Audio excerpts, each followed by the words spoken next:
It's a pleasure to see you, Philippe. Thank you for joining us. You have to keep the lights on. You have to keep people's homes cool.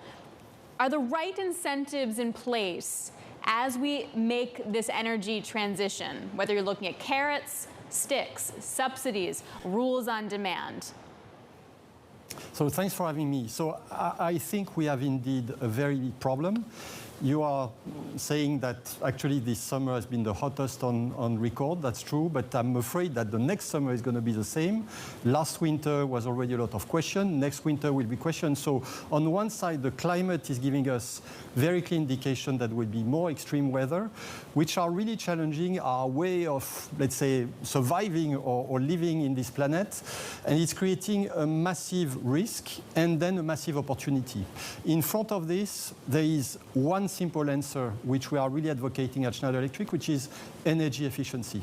And here, what's really exciting is that there are many, many technologies that's available now to put in place the right energy efficiency, which are good business case, good return on investment, good for the planet, but also good for everyone. So we see an urgency to act, an urgency to implement faster energy efficiency. And I would say across the board, we see some policies, but we really would wish these policies to be more impacting, more immediate, because we have no time. Are we doing enough on energy efficiency? Is a really interesting story because you don't have to build new power stations, you don't have to invest further into the grid.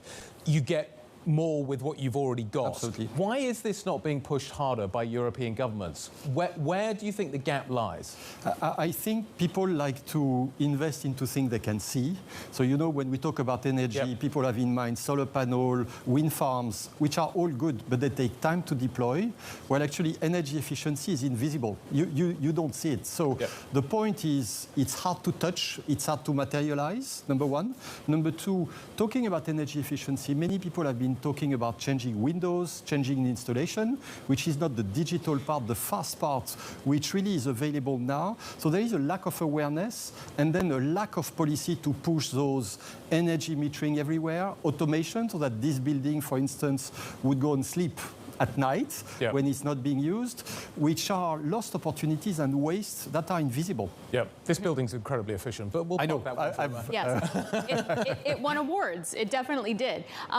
What is the role, as you see it, for natural gas, though? Many people that I talk to say there is no world in which natural gas does not help us in the next few decades. How do you deal with that? Well, we like to say that electrification and digitization are the two absolute priorities.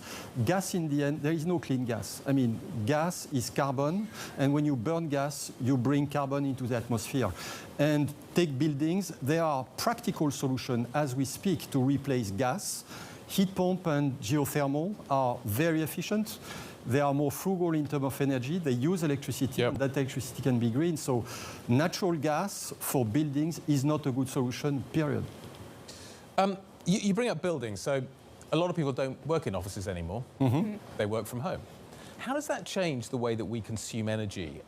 Is working from home less efficient than coming into the office? Or are current offices so inefficient that actually it doesn't work that way?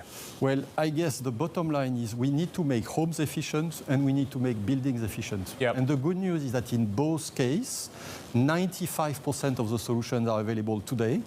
The most immediate, again, is digital energy efficiency. Step number one, you measure everything so that you're aware. Step number two, you automate so that when you leave your home or your building... Do you think more investment is going to go into the home, though, as a result? What's happening? What's happening with commercial real estate as a result of the fact that people aren't going into the office? What we see clearly across Europe is a massive move towards energy efficiency in homes and solar panel on the roof and stuff like this.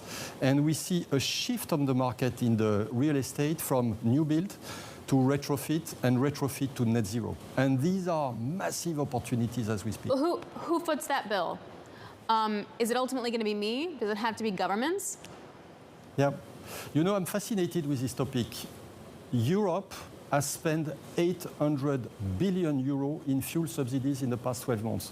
I repeat, 800 billion euros. So there is tons of money coming from government, number one. Number two, when you talk about digital energy efficiency, these are paybacks that are less than 3 years now because the energy cost has been doubling.